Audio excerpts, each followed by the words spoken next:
প্রাইমারিতে কিন্তু এই নিয়ম থেকে একটা ম্যাথ কিন্তু সব সময় আসে, যে আমি এখন যে নিয়মটা শেখাবো জাস্ট একটু টেকনিক জানা দরকার, যে এত কোটি সমান কত মিলিয়ন, 1 কোটি সমান কত মিলিয়ন, 9 কোটি সমান কত মিলিয়ন, বা 15 কোটি সমান কত মিলিয়ন, অথবা এত মিলিয়ন সমান কত কোটি, 10 মিলিয়ন সমান কত কোটি, বা 100 মিলিয়ন সমান কত কোটি।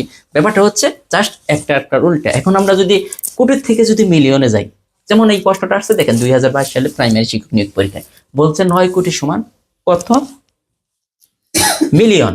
এই যে কোটি থেকে মিলিয়ন বা মিলিয়ন থেকে কোটিতে আসা সবচেয়ে সহজ একটা টেকনিক শেয়ার করব। যেমন আমি যদি বলি 9 কোটি সমান কত মিলিয়ন, যত কোটি থাকবো, যেমন 9 কোটি আছে এর আগে একটা শূন্য দিয়ে দিন, তাহলে এত মিলিয়ন।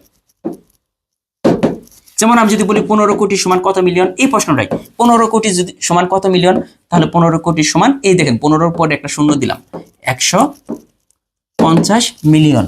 এখন পরীক্ষার হলে কি আসবে, উল্টে আসে অনেক সময়, যে 90 মিলিয়ন সমান কত কোটি, এটা সমান, দেখেন এইটা সমান কত কোটি, উল্টে আসে অনেক সময়।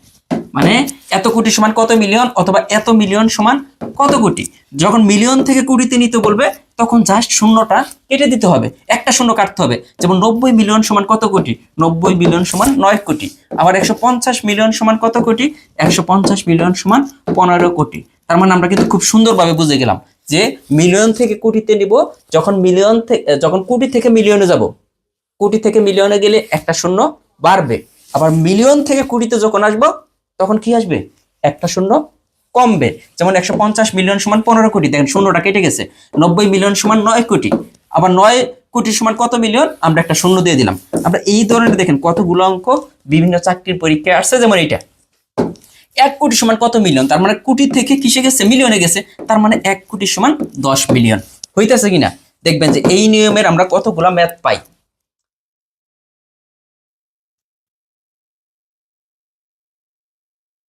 এই যে 1000 মিলিয়ন সমান কত টাকা, 1000 মিলিয়ন। এখন এটা কি বলছে, উল্টো বলছে না, মিলিয়ন থেকে কোটিতে গেছে, তাই না? মিলিয়ন থেকে কোটিতে গেলে তাহলে কি হবে, একটা শূন্য কমে যাবে না? তাহলে দেখেন এই যে একটা শূন্য কমে দিলে কত, 100 কোটি। তার মানে মিলিয়ন থেকে কোটিতে যখন যাইতেছে একটা শূন্য কমতাছে, আবার কোটি থেকে মিলিয়নে গেলে একটা শূন্য বাড়তাছে। এই যে 50 মিলিয়ন সমান কত কোটি, দেখেন 50 মিলিয়ন সমান কত কোটি। তার মানে কোটি থেকে কিসে গেছি, মানে মিলিয়ন থেকে কোটিতে গেছি, তার মানে 5 কোটি হবে। যার শূন্যটা কেটে দেন। কত সহজ কিনা বলেন, যে এর চেয়ে সহজ হয় কিনা? আমরা কিন্তু এই যে এই অঙ্কটা দেখেন, এরপর যারা আছে 10 মিলিয়ন সমান কত কোটি। তো ভালো কথা, মিলিয়ন থেকে আমরা কিসে গেছি, মিলিয়ন থেকে কোটিতে গেছি। তার মানে কি হবে, একটা শূন্য কমে যাবে। তার মানে 10 মিলিয়ন সমান কত কোটি হবে, এই যে একটা থাকে, তার মানে 1 কোটি। 10 মিলিয়ন সমান 1 কোটি। এখন দেখেন যে এটা ক্লিয়ার কিনা। এটা যদি ক্লিয়ার থাকে তাহলে আমি একটা ম্যাথ দিয়ে দেখি পারেন কিনা, তাহলে 12 মিলিয়নে কত কোটি বলেন, 12 মিলিয়ন সমান কত কোটি। যদিও ভিডিওটা ছোট্ট একটা ভিডিও, কিন্তু অনেক ইনফরমেটিভ। কারণ হচ্ছে কোটি থেকে মিলিয়নে নেওয়া অনেক কি করতে হয়, চিন্তা ভাবনা করতে হয়। আবার মিলিয়ন থেকে কোটিতে, কিন্তু আমরা একটা টেকনিক মনে রাখবো, যখন কোটি থেকে মিলিয়নে যাব তখন কি হবে, একটা শূন্য বেড়ে যাবে। আবার যখন মিলিয়ন থেকে কোটিতে যাব একটা শূন্য কমে যাবে। তো ভিডিওটা কেমন লাগলো অবশ্যই জানাবেন। ধন্যবাদ সবাইকে, ভালো থাকবেন, আল্লাহ হাফেজ।